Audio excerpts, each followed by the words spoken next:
So guys, अगर आपको online components order करने हैं और आप ऑनलाइन कंपोनेंट्स ऑर्डर करके खुद एक अपना घर पे पीसी बिल्ड करना चाहते हो, तो आज की वीडियो में मैं यही बताऊंगा कि आप कैसे एक पीसी घर पे बिल्ड कर सकते हो। तो पहले कोई भी आप एक चीज़ ले लो जिसके ऊपर आप मदरबोर्ड रख सको। देन आपको मदरबोर्ड को यहाँ पे रखना है। ये जितने भी कंपोनेंट्स हैं मैं नीचे डिस्क्रिप्शन में उनकी लिंक डाल दूँगा। देन आपको प्रोसेसर ले लेना है। तो यहाँ पे प्रोसेसर हमने ले लिया है। यहाँ पे आपको एक ट्रिगर मिलेगा, उसको आपको खोलना पड़ेगा। उसको खोलने के बाद आप लोगों को प्रोसेसर की तरफ जाना है और प्रोसेसर में एक एरो देखने को मिलेगा। यहाँ पे आप लोग देख सकते हो एक एरो है। तो उसको अब यहाँ पे हमेशा एक एरो दिया गया होता है मदरबोर्ड में भी, ताकि आप लोग सही से अपना प्रोसेसर जो है रख सको। तो यहाँ पे जैसे कि आप देख सकते हो कोई भी नहीं है। H61 मदरबोर्ड में ये चीज़ नहीं आती। तो आप लोगों को क्या करना है कि ये जो एरो वाला साइड है उसको आपको रैम वाले स्लॉट के ऑपोजिट लगाना है। लाइक ये रहा एरो और आपको सिंपली यहाँ पे ऐसे पुट करना है एंड देन तो अब हम रैम लगाने वाले हैं। तो यहाँ पे आप लोग देख सकते हो, आपको ये जो स्लॉट दिख रहा है उसमें आपको इसको मैच करना पड़ेगा। लाइक यहाँ पे आप ये खांचा देख सकते हो, इसमें आपको इसको अलाइन करके पुश करना है। 2 क्लिक्स होने चाहिए और 2 क्लिक्स हो गए मतलब आपका रैम परफेक्टली लग चुका है। सेकंड में भी यही करेंगे, ये लग चुका है। और अब हम लोग CPU फ़ैन लगाने वाले हैं।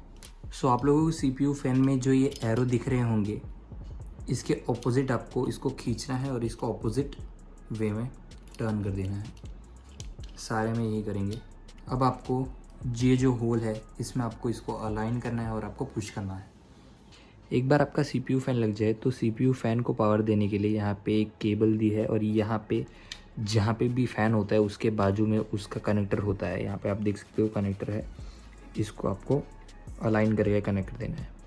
हमारा जो भी बाहर का काम था वो हो गया। अगर जो आपके पास NVMe SSD है तो आपको बाहर ही लगानी है, और अगर जो आपके पास नहीं है, मैनुअल जो SSD आती है वही है, तो हम लोग डायरेक्ट चलते हैं कैबिनेट की ओर। तो यहाँ पे कैबिनेट आ चुका है। अब कैबिनेट के जो भी स्क्रूज और ये सब है वो कैबिनेट के साथ ही मिलते हैं। तो हमें अब हमारे ये जो मदरबोर्ड है उसको हमें अलाइन करना पड़ेगा पहले। तो यहाँ पे ये अलाइन हो चुका है और अब हम लोग यहाँ पे इसके जो भी स्क्रूज है वो फिट कर देंगे। तो यहाँ पे ऐसे कुछ स्क्रूज देखने को मिलेंगे जिसको हमें चारों तरफ को लगाना है।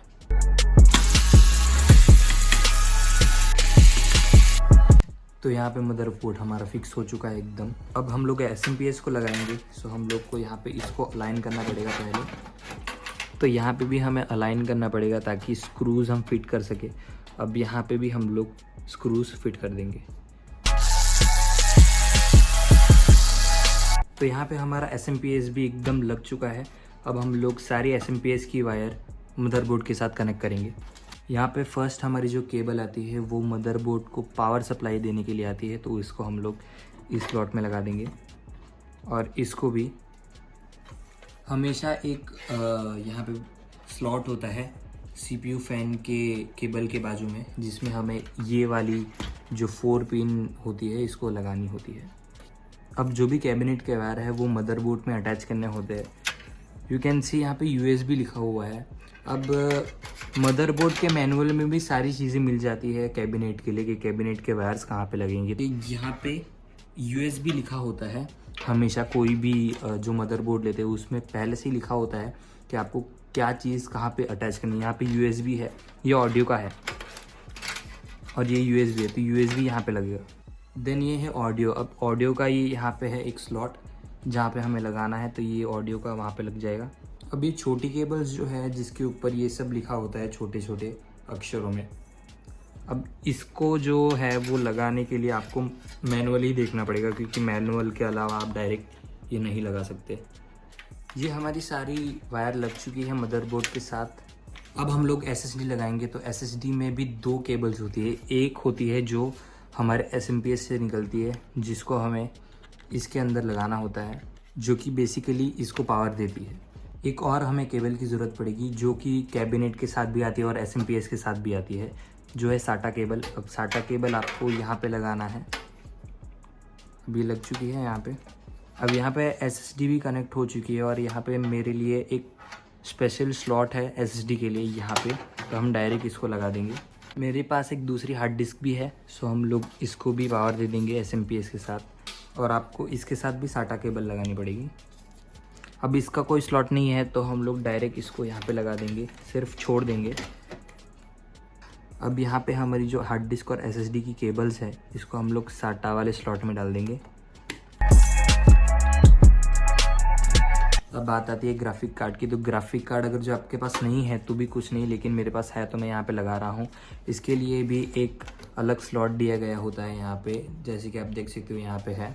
अब इसको आप लोग को अलाइन करके लगाना होता है। जैसे कि आपने रैम में देखा था यहाँ पे एक कट होता है, तो यहाँ पे भी एक उसका कट दिया गया होता है, उसको आप लोगों को अलाइन करके इसको पुश करना होता है बस।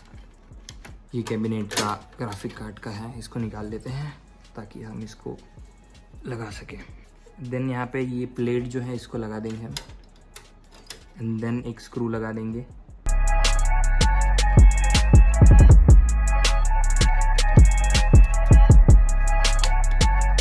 अब हमारा पूरा सेटअप रेडी है।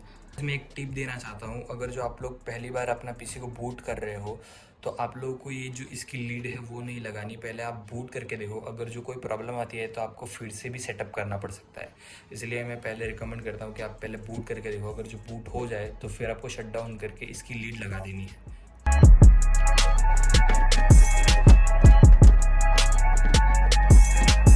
अब आपका पीसी एकदम चलने के लिए रेडी है। Thanks for watching this video guys. अगर जो आप लोगों को पसंद आई होगी तो लाइक करना और चैनल को सब्सक्राइब भी कर देना, और मिलते हैं नेक्स्ट वीडियो में। आप कमेंट कर सकते हो, आपको जो भी वीडियो चाहिए पीसी के रिलेटेड मैं डाल दूंगा। अगर जो आपको विंडोज़ भी इंस्टॉल करनी है अपने पीसी में तो वो भी डाल दूंगा मैं, आप लोग कमेंट कीजिएगा। Thanks for watching.